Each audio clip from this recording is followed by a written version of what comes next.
And we are live. Welcome. Make sure all my equipment's working, and it is. Everybody's happy. Good. I'm outside again, but I had to find a new place to sit. I taught a class from here on Monday, and by the time I'd finished the class, it was like 95. I don't know what that is in Celsius. Um, and today it's not even 60.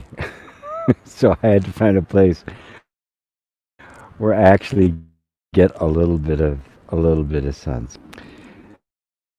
Uh, so welcome everyone. By all means, tell me hello, where you're listening from, that you can see and hear me clearly. And I'm always curious as to where people are here, of, um, of people who want to engage in this kind of if you're new, if you've never been in one of my meditations or any of my classes before, it will seem kind of different. Meditation without any objective. Meditation without a goal, right? Which is a funny thing for people. Well, the video chopping, I think that maybe because I've got a really good connection, I've got a really good camera. Um, it may be YouTube, but as long as you can hear me, that's what's most important. I'm not much to look at anyway. I never was really. But at any rate, talking about meditation, um, meditation is like an inquiry, and one of the things I emphasize so much in all of my teaching, as every teacher that I respect does, is our capacity to question our assumptions, especially those assumptions with the way what life is and how it works. So I titled this one "Life is a Flow" because it is. Life is like a river. It's never static. It never stops. Right? Everything you see is actually a tinier particle in some kind of flow, and every particle is itself an appearance of even tinier particles in a flow, in this constant motion. But the strange thing is, even though all life is just a constant flow, every form is constantly going through transformation. It never sits still for a second. And even our thoughts that make up the mind are in a constant flow. Nobody here has ever been able to stop a thought or freeze it, right? And yet, there is this belief that things are static, solid. The mind forms a thought about an object, any object, which is a constant flow, and imagines it to be a thing, fixed, unchanging, just this is what it is. Now thank God it's not. You realize if you were a fixed thing, all this inner work, meditation, spiritual practice would be for absolutely nothing. Because if you were this solid, fixed thing, you would be that solid, fixed thing. Evolution would be impossible. Growth would be impossible. Maturity would be impossible. You couldn't become more refined. You would just be an unchanging blob. This is, by the way, what Buddha meant when he said there was no self. He wasn't saying you didn't exist. He was saying that there's nothing solid here. There's nothing fixed. And the opposite of that fixedness is what in Buddhism is referred to as shunyata, or emptiness. And emptiness simply means you don't have a fixed form. But we think we do. So our minds freeze a picture like it was a picture, right? Or, at best a video, right? And it's frozen. You take a picture of something, that picture doesn't change, right? Now, the moment you've taken that picture, the thing is changed. That which you took a picture of is no longer that which you took a picture of. It has already transformed into something else. By the time you click the shutter, it has. Matter of fact, in the time the shutter opens and closes, which can be milliseconds, it's changed. Thinking of yourself as something fixed, a person, an object, a form, creates all of our limitations, it creates all of our problems, it creates all of our suffering, because we get fixed into a particular person. I am like this. And you're not. They say in Zen, you can't put your foot in the same river twice. Life is a flow, which means there are no things. No thing exists. Look at that, it's getting warm enough I have to take the jacket off now. Hold on.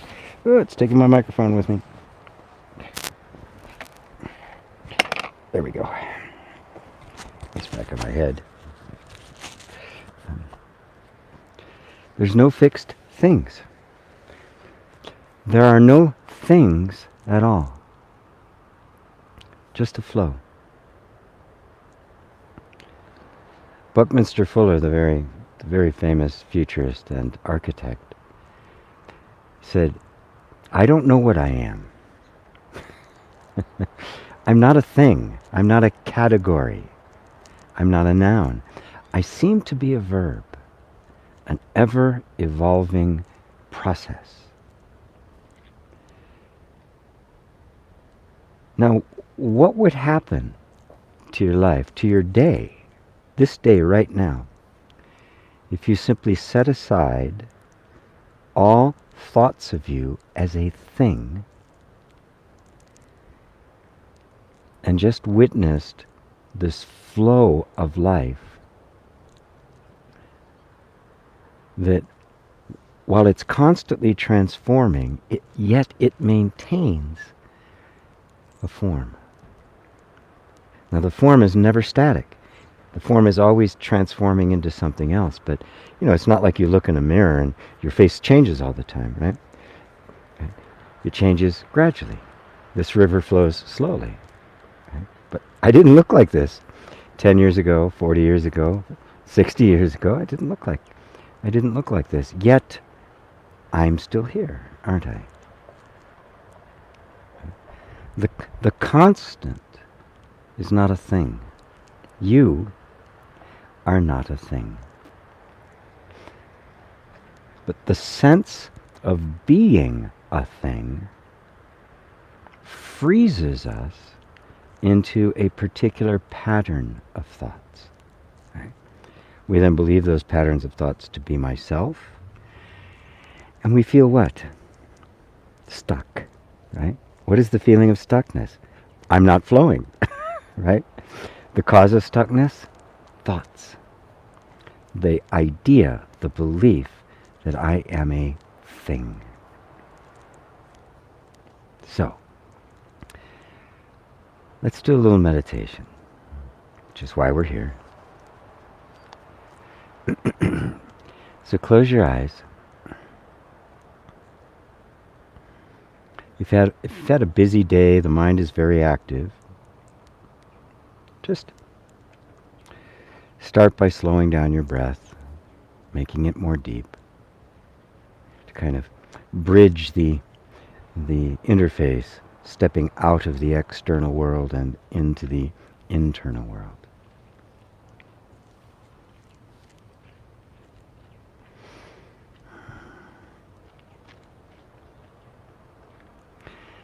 And even if you are having a busy day and there's a lot of activity, your mind may be very active, notice that that activity is a flow of thoughts.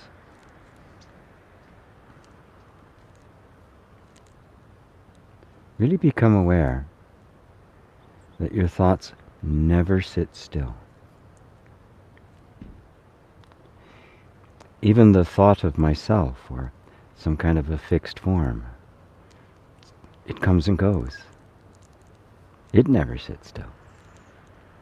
The thought of being solid, being fixed, isn't fixed. And just notice that.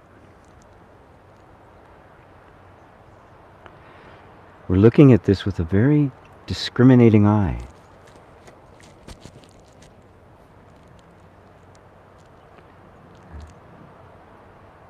Notice it also about any emotions you may be feeling in this moment.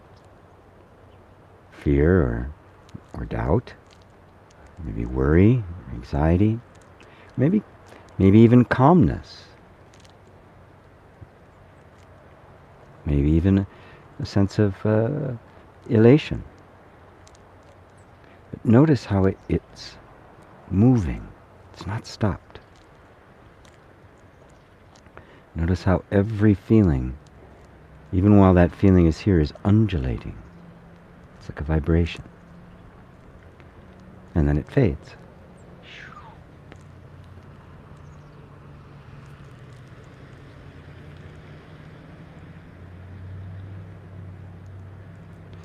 And now put your attention on the sensations of the body.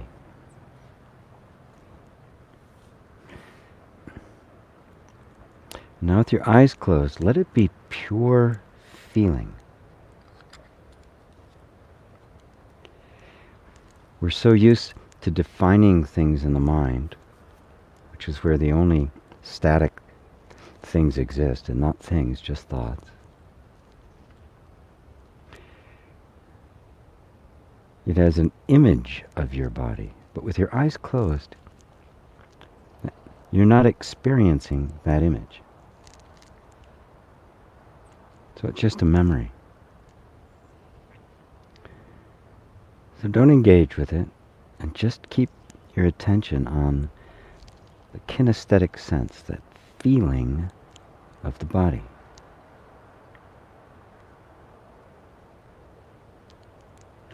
And notice it's a flow. It's not static.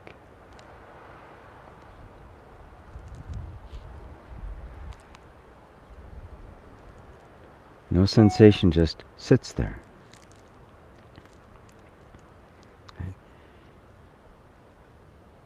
Put your attention on any sensation in your body or any part of your body. Pick a finger, your knee, or a toe. And you'll notice there's a vibration there.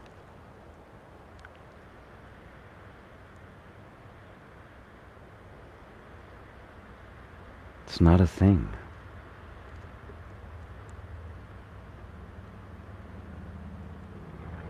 There's no thing there at all.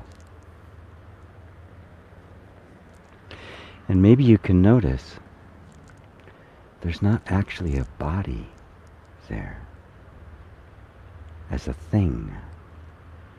That's just a thought.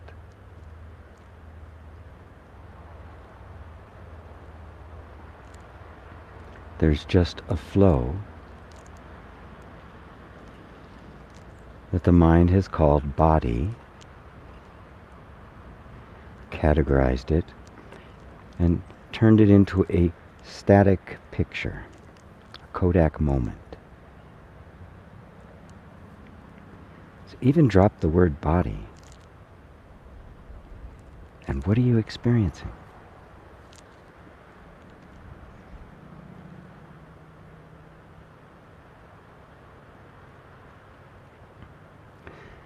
Without referring to the mind's picture, what's your actual experience of your body?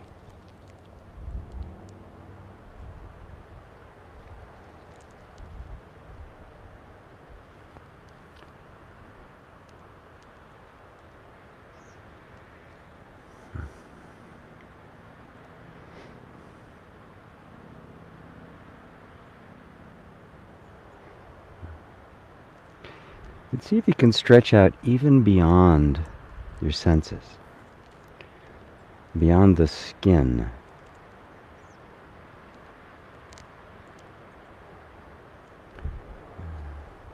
The feeling of the energy in your room, wherever you happen to be.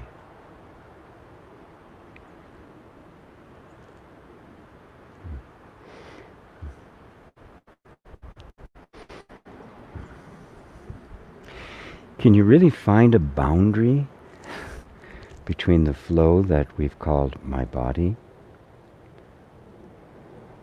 and the flow of life itself?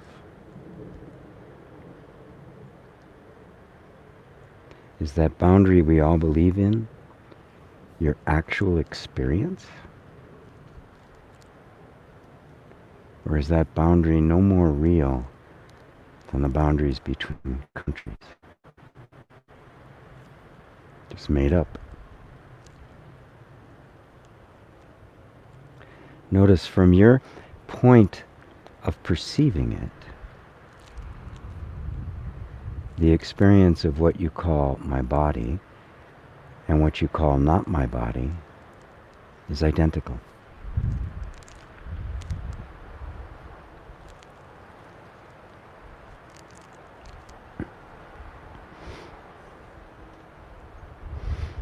With no mind to draw a boundary, there isn't one.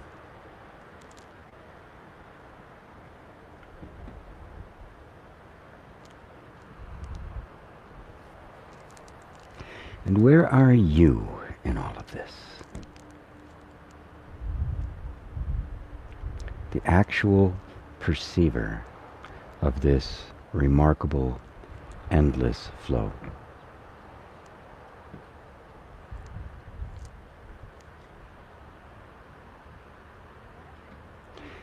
Notice that the perceiving itself and you, the one perceiving this flow, isn't moving.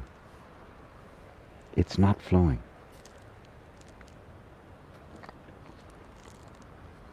And yet, it's not a thing.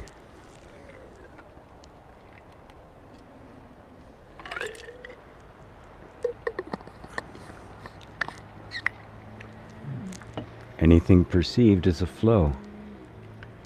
What about the perceiver?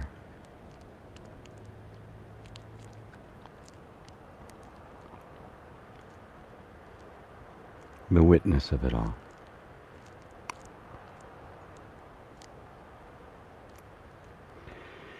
And now I just invite you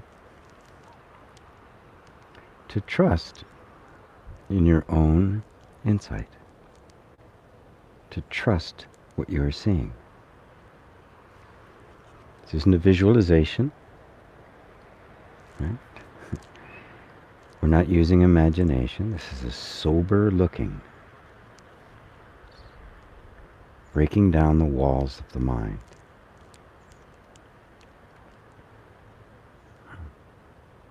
And finding what's actually here.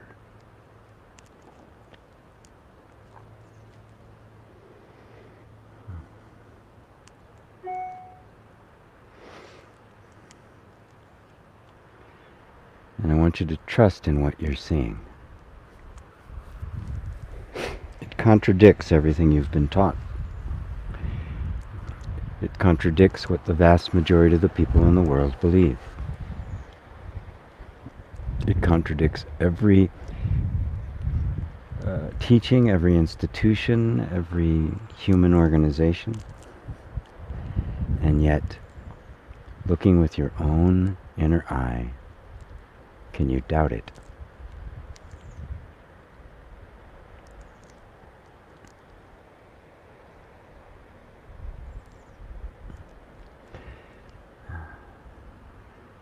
This is your inner authority. A seeing that does not need somebody else to confirm it for you.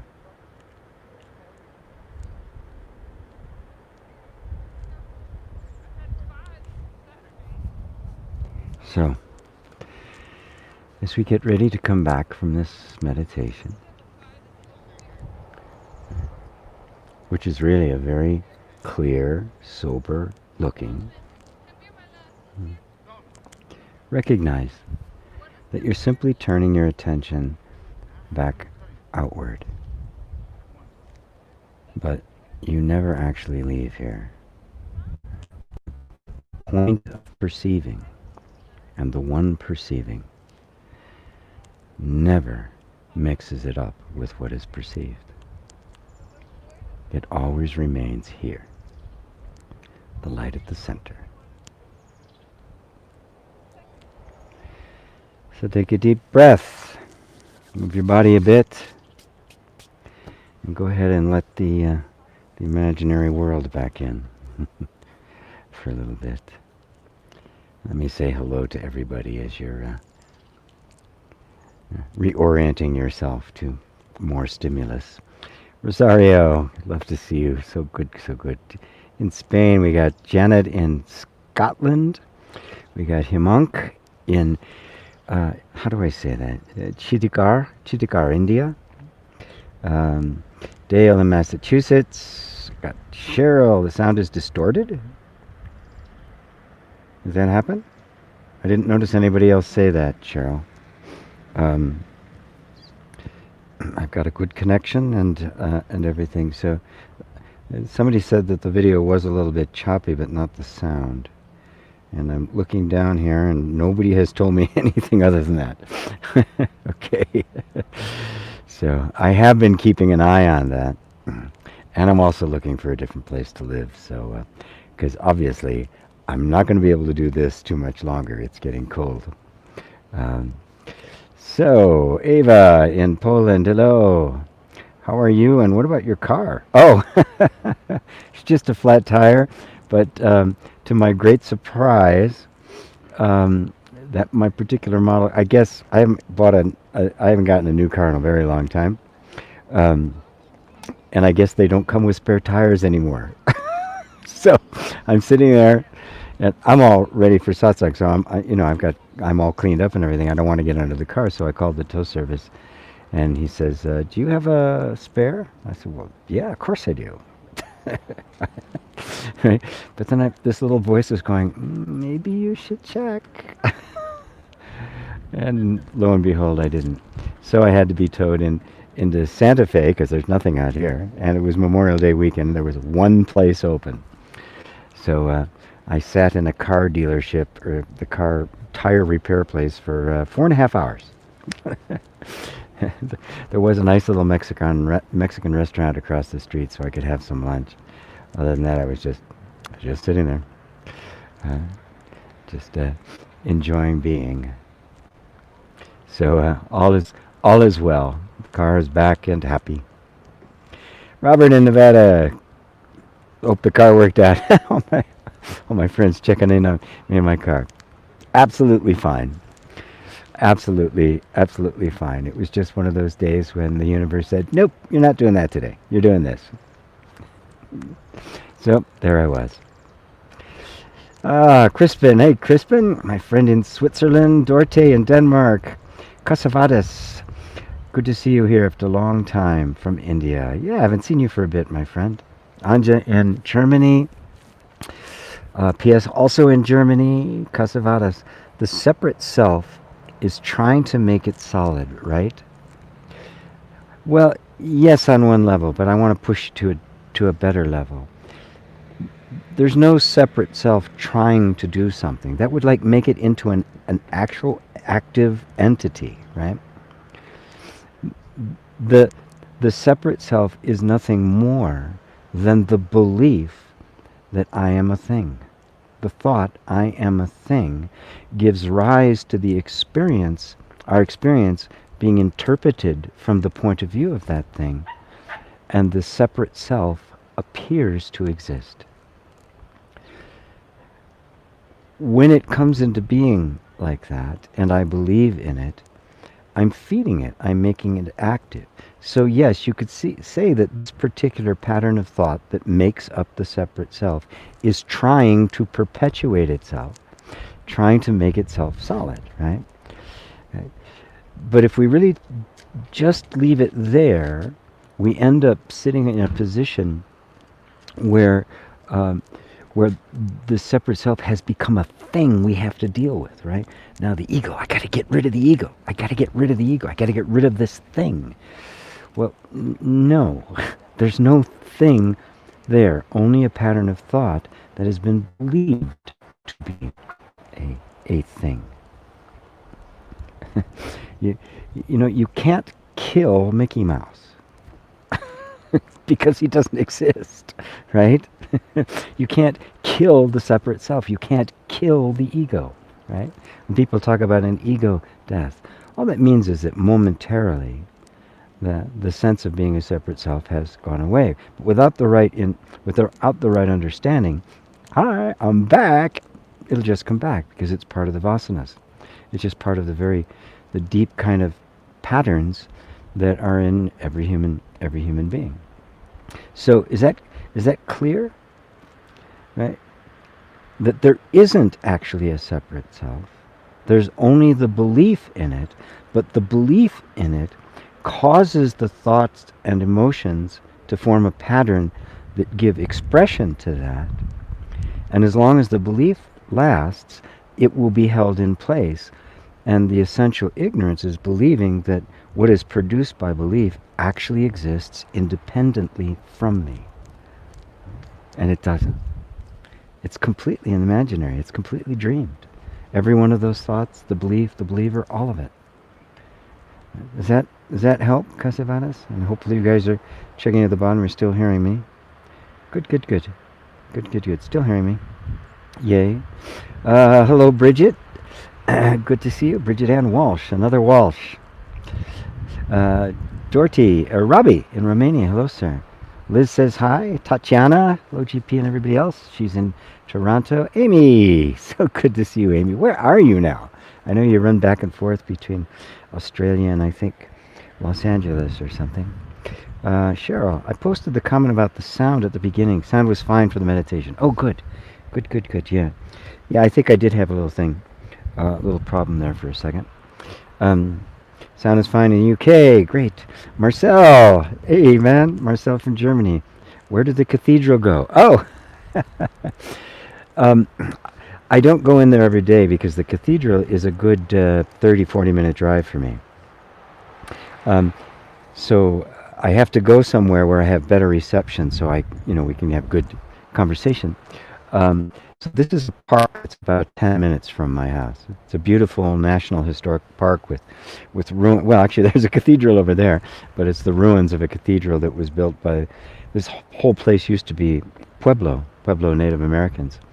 The Spanish came, conquered them, enslaved them, made them build cathedrals and stuff like that.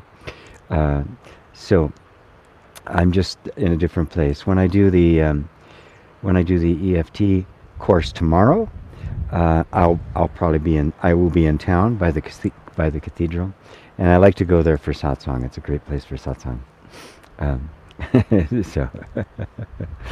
So hopefully the temperature will stay warm enough that I can do this till I can find another place to be. Let's see. Kasavadas GP. I felt the me that is seeing the flow is the flow. I couldn't find me. Right. No, you can't. Because it's you. But you'll notice even the flow is being perceived, isn't it? Right? Something's perceiving it. It's self-evident. And that's you. But you can't find you because you're not a thing at all. You're not even a flow. You're prior to all life. The perceiver cannot be perceived. So no, you cannot find you. You cannot know you. You can only be you. And your being is self-evident, isn't it? I don't need anybody. You don't need anybody to confirm that. You don't have to check it out with me and go, gee, do I exist? Right? The very fact that you're asking it proves that you do. So it is existence without any form whatsoever. It's pure being. You just are. Not as anything. You just are being itself. and awareness itself. Sat, Chit, Ananda, being and consciousness. They're one.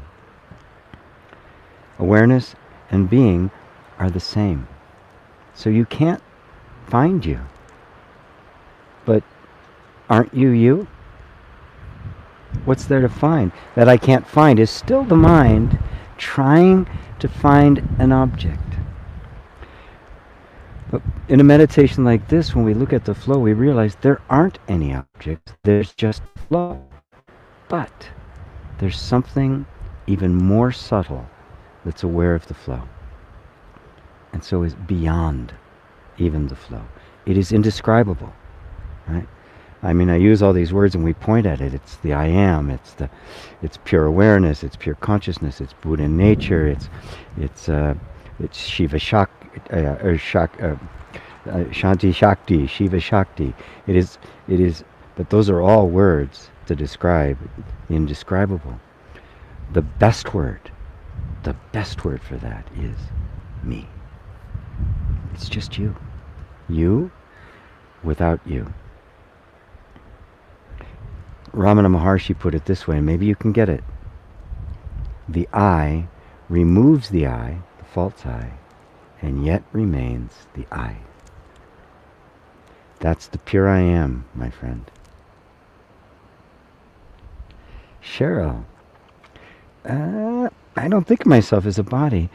Then there is only sensation. If I don't think of myself, then there's only sensation. Yes. But the I that we are, that perceives, is not separate from the sensations, is it? How is that how only oneness exists? It's not. But to truly, you can't perceive that unity, that oneness with the mind, because the mind is dualistic by nature. Language is dualistic by nature, right? Everything about human knowledge is defining one thing in terms of another. Right? What do you do with one that has no opposite, that has no second? Right? What do you do with that? It's indescribable, right?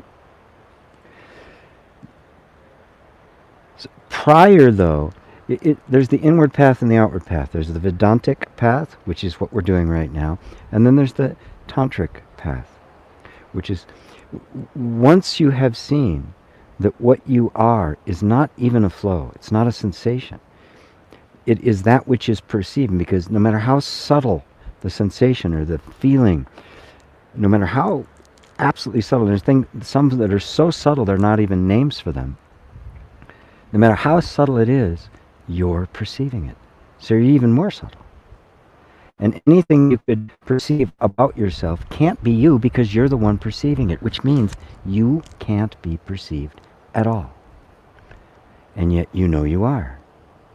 That knowing is jnana knowing, is what they refer to it. That's the Sanskrit term for it. That's Vedantic, that is, it's beyond knowledge. It is direct knowledge. I am. No doubt. Once you have arrived there, right, and become established there, it's time to turn around and begin to see, well, what is this flow? And then you find that that flow is not separate from you. The so-called energy, the most fundamental thing that creates all the levels of flow, is your very self. And it becomes Shakti and Shanti, or Shiva and Shakti, the pure, unmoving, formless, essential reality, that which is. And then it's Shakti, which is its dynamic nature, which is the forms that we see around. At that point, everything is me. But that me, you can only say everything is me when that me is completely purged of all identification with the false self. All identification with a limited form or a person. That can never, you can never say, the ego can never say, it's all me. It would love to, but it can't. Because the ego, by definition, requires a separation to define itself. It has to have two, or there's no ego. And so first, we completely immerse ourselves into that pure, essential Shiva being. right, that has no opposite. Inconceivable. I just am. And then that I am becomes the substance of the universe. Everything emerges from I am. Without that essential I, nothing can be. Right? That's not hard to grasp. Just look at everything in your life is. The I is first person, and we all have the same name, right? None of us refer to us by our names. Refer to us the names our parents gave us. We're all I. And I defines everything else. You have to have first person. You have to have an I before you can have a you or a he or a she or a them or an us. There must be an I. So the I is what gives form to the whole universe. Now what if that I is infinite? Boundless. It is not an object in the universe. The universe is an object in it. Well, what would it be made of? What would this universe possibly be made of? It can't be made of anything other than that, because that's all there is. Therefore, the universe is you. The universe is myself. Everything is just issuing forth from it, like your dreams at night. They're all just you, made of the dream stuff. The universe is consciousness knowing itself. Shall I leave it at that? Continue a little later. Whenever I hopped on a second. Whenever I post anything on Facebook about my beliefs, opinions, I always regret it. Yes, notice that. Yeah, Facebook, it should be called Ego Book. I mean, that's what it is. I mean, it's Vanity Fair. Everybody's got an opinion. Everybody thinks they're right. And of course, we live in a world where the powers that be feed that. They stimulate it, because the real culprit, which is the ego, the three poisons, ignorance, delusion, and greed, remains completely undetected. The real culprit, the devil, if you will, remains completely sitting back there having a good laugh. It only strengthens it. Yep, because in order for the ego to exist, you have to take a position. No position, no ego. The ego defines itself by its beliefs. And with the little thing called confirmation bias, it will not accept anything other than its beliefs. So somebody who lives on Fox News will not even look at anything other than that. Same really for anybody watching MSNBC, because they're all biased, right? It's all theater. None of it's true. And so, how can I stop being triggered by others' opinions, give up my own, see that it's just an opinion, it's just a position, and under the circumstances, because you have a more refined spiritual point of view, your opinion is probably closer to the truth. It's very simple. I just compare what's the value that it represents. Is it representing greater love, unity, justice, peace, equality, fairness? Or is it isolating, separating, pulling people apart? Anything that moves towards unity is closer to the truth than that which isn't. But many are going to disagree with me. Christ was killed for that. Let's not forget, right? The ego does not just give up like that, because it's based its whole sense of being on these opinions and these positions and these beliefs. And it's just not going to let go until something forces its hand. The only thing that breaks through that, unless there's a little glimmer of intellectual curiosity or honesty or some kind of heart that has a sense that pain and suffering are being caused. Without that, the only thing that pierces through that wall is suffering. A recognition of the suffering, because they are suffering.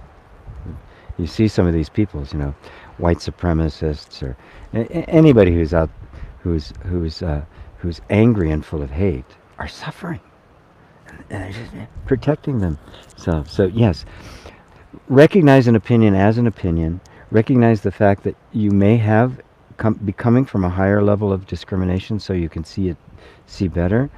But it's not going to do you any good.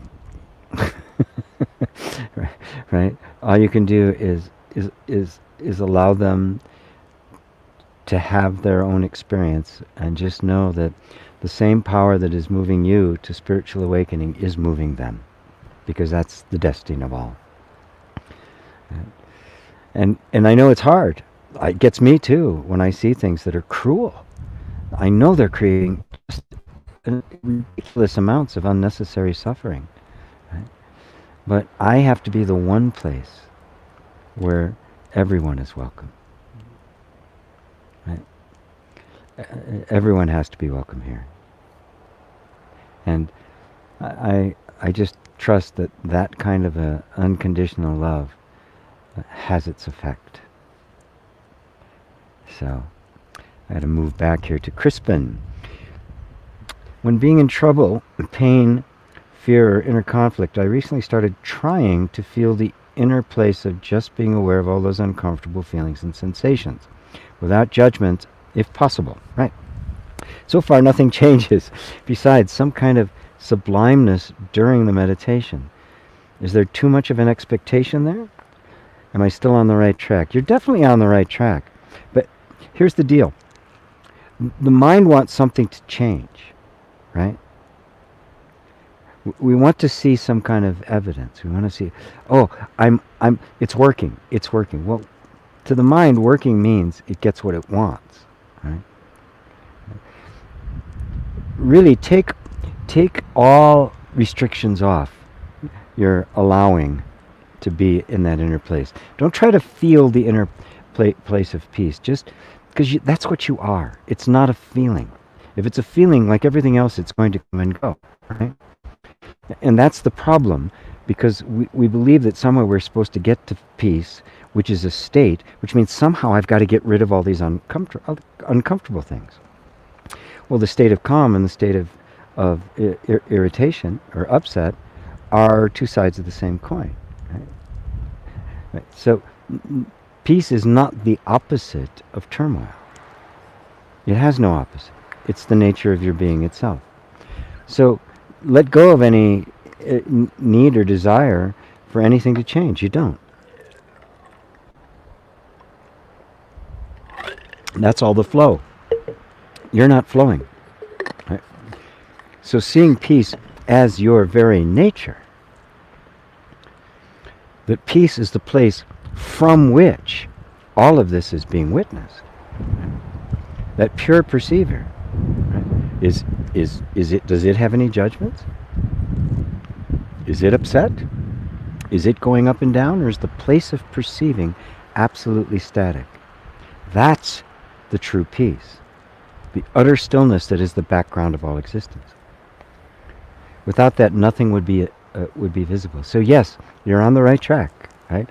And now I've just pushed the train a little bit further. Robbie, hello GP. I need some help, please. There is this term of selfishness that I don't quite get. On one hand, it's scary to be completely selfless. On the other, it feels guilty to not comply. Well, that's not true selflessness. That's being a good person, right? That is being a far more, look, I'd rather hang out with a bunch of well-behaved egos than a bunch of pathological narcissists like the one running our country, right? Much rather hang out with that. And we get certain ideas about things, and we do improve. We get better, but that's not selfless. So it would be scary to be completely selfless, because to that thought, selflessness would mean I'm just dysfunctional. I'm nobody. I'm a schizophrenic. I can't function in the world. Right? That's not it, right? The true selflessness is recognizing that who you think you are, you're not. That's not a self, right? That's just a pattern of stuff that you've been acting out, and recognizing that, you have authority to change those patterns and show up differently. And the more you realize that you're not those, the freer you are to be much more responsive to what's happening around you at any given moment. You really become quite powerful. You become free because you have no agenda. The true self, right, is the only self. And so selfish or selfless, they don't even apply, because that's all there is. It is the self of all things. Right? The self is the self of this tree behind me. It's the self of this jar, the computer that's sitting in front of me, the camera that's looking at me. It is the self of the eye on the other side of the internet that is seeing this image, and the ears. It is the self of everything. It is the self, the beingness of everything that is. So, knowing that brings the wisdom to know when to comply and when not, right? You know, I stop at red lights. I'm choosing to comply because that works pretty well for everyone, right? It's a kind of a good convention for all of us to follow. There's nothing absolute about it. There's certainly nothing absolute that it's the red light. We could have made a fuchsia light, you know, or a deep green light, or any color, right? But we just agree this is a convention, and in order to be civilized and not kill each other, we agree to comply with certain things. None of those are a compromise of our integrity. It's when you're asked to be or do something that is completely contrary to what you know to be true, namely love. Right? Anything that asks me to be less loving, I reject it out of hand, because I know where it's coming from. I know that less love means more ego, because all it means is the love has now been concentrated here and is excluding this over there. So you can't be nobody. You are nobody. But when you show up in a situation, you become somebody for the situation, and then you leave that. When you're not in there anymore, the person you were also falls away. You don't need them anymore. Right? So you then are allowed to move with the flow. You become whatever the flow needs in the moment. Does that help, Ravi?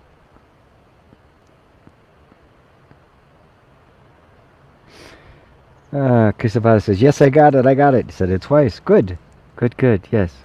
Penny, morning. Gee, just tuned in. Oh, wonderful, good to see you.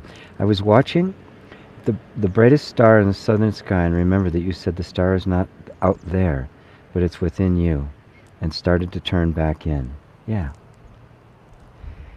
It's such a phenomenal thing to realize that it is all a reflection of yourself, your real self. Right? The ego can't do that. The ego loves to claim that stuff. Oh, I am God, right? Loves that. No, only God can say I'm God. Only you can say that. The real you. You have to be really careful where the various thoughts are coming from. We need to be vigilant about these things. Right? But yes, everything, the mountains I'm looking at right now, the tree behind me, where are they? We did it in the meditation this morning, right? Where's the actual boundary? My experience of the tree, my experience of the wind, my experience of touching on my skin, what's the difference? Really, from your actual experience. Right? Not our thoughts about it, which have all been told that it is, but when you actually look for that boundary, you can't find it. Even the most distant star is right here. Cheryl, the ego will not roll over. It fights hard to stay alive. Yes, indeed. That's why it's called the vasanas. Right? They have a name for it in Sanskrit. It is this, and you can see it. Right? You're actually looking at it, throwing thought after thought. Believe me, believe. Yes. The moment you see through one, whoop, another one pops up. No, it's me. I'm the real me, right? And it's inevitable. That's why they have that word for it. And it is that impulse uh, to to create a self, to be someone, and it is that impulse that gives rise to lifetime after lifetime after lifetime, because it is not just conditioning. It is not just part of this particular experience you've had. It is the essential seed of samsara. And you're seeing it. This is what's really important. Yes, it fights hard to stay alive, right? Until you see that there's nothing there fighting. Right? That all you're doing is seeing patterns that you believed to be authentic and identical with yourself at one time. Now you see it, and the pattern's there. And the pattern's going to stay for as long as the pattern stays. It's not up to us to decide when. Nobody knows when the end of the world comes. That's the real meaning of it, by the way. Not this is going to be destroyed, but that is going to be destroyed. It's the end of the vasana, when that final seed is burnt up, and and nothing more arises. That's nirvana. The fuel that gives rise to that flame has been completely exhausted, and no flame anymore. It is completely gone. To do that, you have to see through it, that there's not a thing fighting. If a robot is fighting you, there's no thing fighting you. It's going through all the motions, but there's no entity there, right?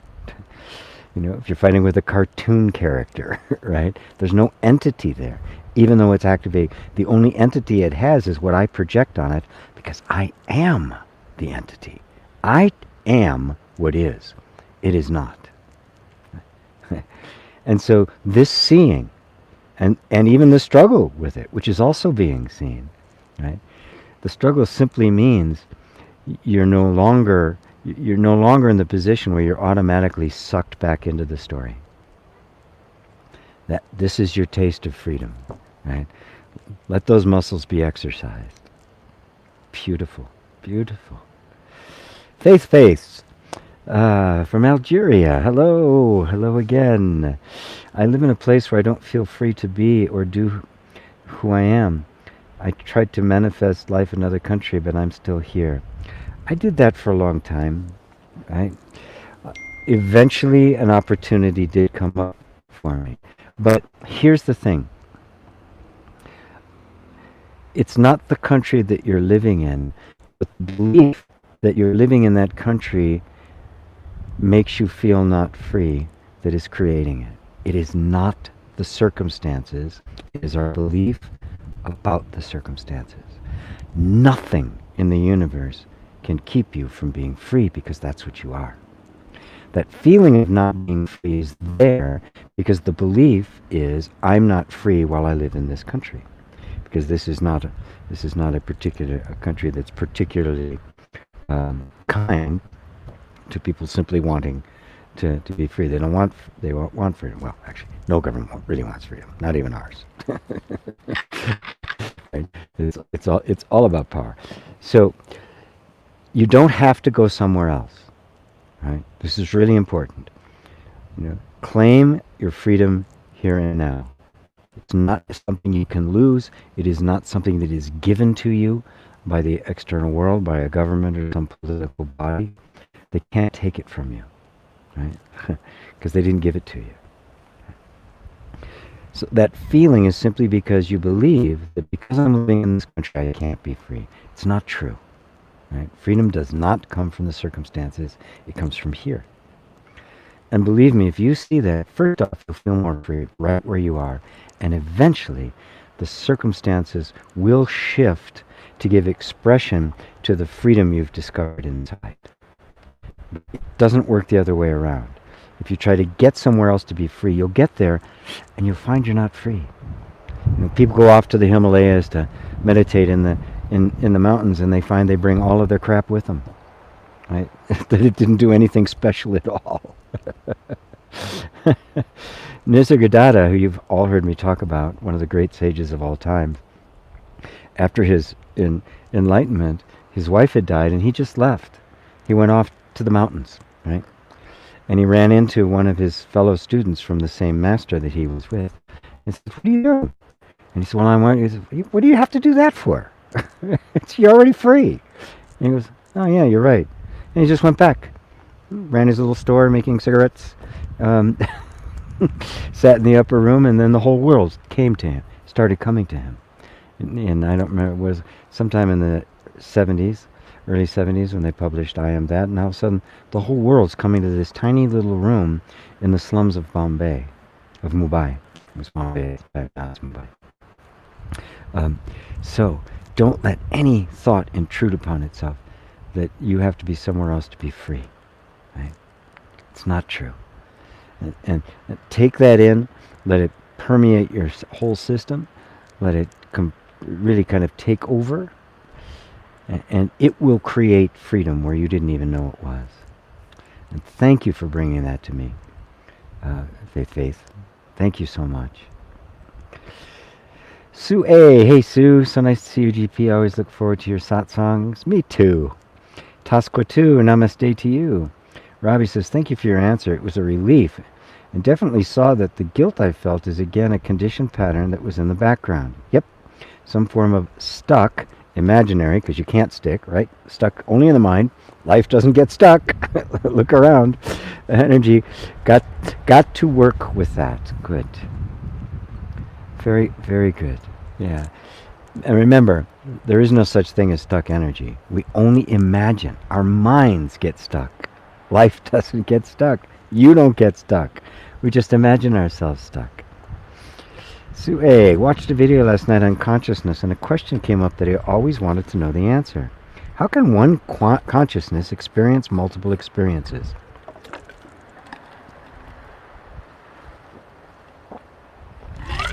Well, if it's one consciousness, and you think of it as numeric, right? One as opposed to many, right? The one has no opposite. There's nothing but one. Right? Knowing yourself as consciousness will make this clear. But here's a hint. Right? Where are you, Sue A? I don't know what country you're in or what thing. Right? There are people here from. I've got Sweden, and we've got Spain, and we've got Germany, and we've got Algeria, and we've got England and Scotland, right? And Toronto. I'm sitting here in New Mexico. Is the space I'm sitting in and the space you're sitting in different? Is it different space? The content is different, right? But if we took out all the content, right, and we were just looking off at each other in the distance without anything else around, would the space we'd be in be different? Is the space inside my little water bottle here, different than the space outside of it? Space isn't localized, is it? It's not, space in New York is different than the space in California. Nope, it's not. It's the same space. The stuff in it tends to define things within it, but the space itself, it's like the sky. That's consciousness. The consciousness that is here and the consciousness that appears to be there is the same consciousness. So just take that in as a direction, because I can't give you this definitive, clear answer that your mind will like as to how it happens. It is mysterious beyond belief, but it's actually quite self-evident. It's the way it must be. When we do that meditation, and you finally get to that place that you're the pure perceiver, right? Everything is being perceived and you're the pure perceiver. Do you think when I go to that, or when Robbie goes, or anybody here goes to that place, do you think it's a different place? Somebody get to their perceiver and then I get to mine? Because then there'd still be an I and a you, and wouldn't that be perceived? That point of perceiving is one. It's the only one that's perceiving. And it has a million eyes billions of eyes to look out through. And not just human eyes.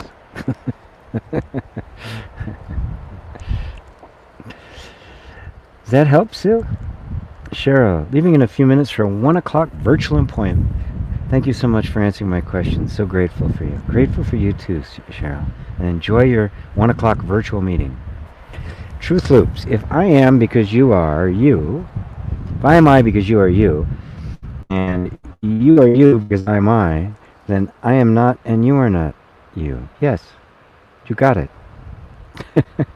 It's beyond this, that, both, or neither. It is beyond, it's all me and nothing is me. It transcends both of those. As Nisargadatta put it, beautiful thing about the flow, to know that you are nothing is wisdom. To know that you are everything is love. Between these two, my life flows.